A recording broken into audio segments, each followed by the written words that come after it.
Intermediate hurdler Kevin Young took a while to turn heads.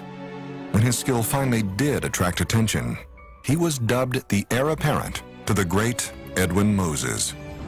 A daunting task, if ever there was one. But not only did Young fill Moses' shoes, he ran clear out of them. After finishing third his senior year in the high hurdles at the 1984 California State Meet, Kevin Young joined UCLA's track team as a walk-on. He hoped to be a significant member of the high hurdle squad. Unfortunately, the Bruins had an abundance of high hurdlers on scholarship. But Young's coach, former Olympian John Smith, saw potential in his tall, lean prospect. Smith had Young work out with the high hurdlers and the quarter milers, two diverse disciplines, but in Young's case, a perfect combination. Smith discovered Young possessed a natural gift for the long sprint. It was decided he would concentrate on the intermediate hurdles. The move worked better than anyone anticipated. Young became a vital member of the UCLA team. Although he was not running the event as well as he hoped, he won the NCAA outdoor title in 1987 and then again in 1988. Young also showed signs of being able to go head-to-head against international competition when he finished second at the 1987 Pan American Games.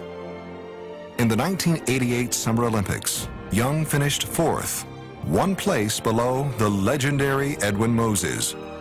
Then came a fourth-place finish at the 1991 World Championships. The also-ran position in high-profile events was a pattern that he did not want to see continue. Like Moses, Young could run 13 strides between hurdles. With his 37-inch inseam, he sometimes ran 13, then 12, and sometimes even 11 steps. Essentially, it made it difficult to get up a consistent head of steam. He would need to develop a new stride pattern that would allow him to run without compromising momentum. So Young refined his mechanics. While his new technique was challenging, it also made him run with confidence and speed. In time, he consistently won races. People began to notice and to make those comparisons to Edwin Moses. In 1992, Young won the national championship at the Olympic trials, and with it, a trip to Barcelona. At the Olympics, his goal was to run 46.89. He was outspoken about it and made his intentions known to anyone who would listen.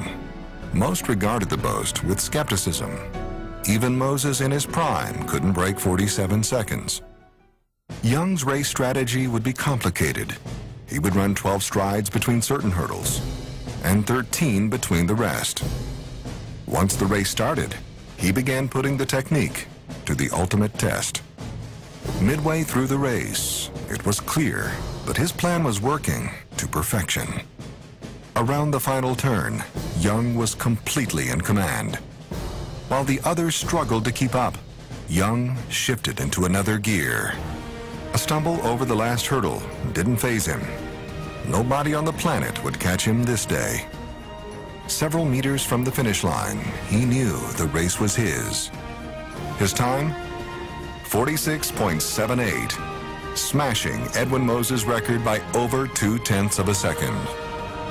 There's no telling what might have been if he hadn't clipped that last hurdle or started an early celebration. How impressive was the victory? He won by 7 yards, and his time would have captured the flat 400-meter title as recently as the 1956 Olympics. The record stands to this day. Young followed the Olympic season with a winning performance at the 1993 U.S. Outdoor Championships. Later that summer, he traveled to Stuttgart, Germany, and won the gold medal handily at the World Outdoor Championships. To liberally paraphrase philosopher George Santayana, the difficult can be done immediately. The impossible took Kevin Young 46.78 seconds. A few words to the skeptics. When Kevin Young says he's gonna do something, believe him.